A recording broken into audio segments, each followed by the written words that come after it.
Sebagai tindak lanjut penyerahan laporan keuangan pemerintah daerah Kabupaten Lebong tahun anggaran 2023 yang lalu, Senin 10 Juni 2024, di Gedung Paripurna dilaksanakan sidang paripurna DPRD Lebong tentang penyampaian pandangan umum fraksi-fraksi DPRD terhadap nota pengantar pertanggungjawaban pelaksanaan anggaran pendapatan belanja daerah LKPD tahun 2023.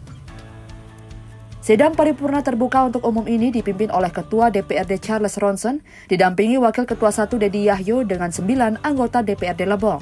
Sementara dari unsur eksekutif diwakili Wakil Bupati Lebong Fahru Rozi, Sekda Lebong, Kepala dan jajaran OPD, diikuti Forkopimda serta undangan lainnya. Ketua DPRD Lebong dalam sambutannya mengapresiasi Pemkab Lebong perihal capaian opini WTP berturut-turut dan juga capaian pembangunan lainnya. Hal senada dalam penyampaian laporan fraksi-fraksi, mayoritas fraksi yang ada pun memberikan apresiasi kepada pihak eksekutif atas dicapainya opini WTP untuk ke-8 kalinya secara berturut-turut.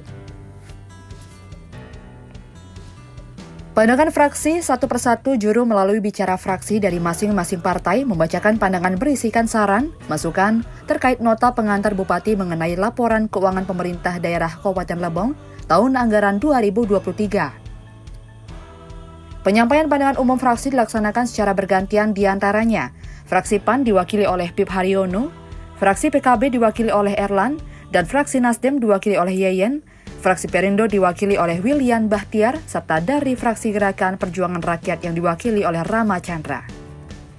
Dari semua fraksi tersebut dapat menyetujui laporan keuangan pemerintah daerah Kabupaten Lebong tahun anggaran 2023 untuk dibahas bersama antara legislatif dan eksekutif.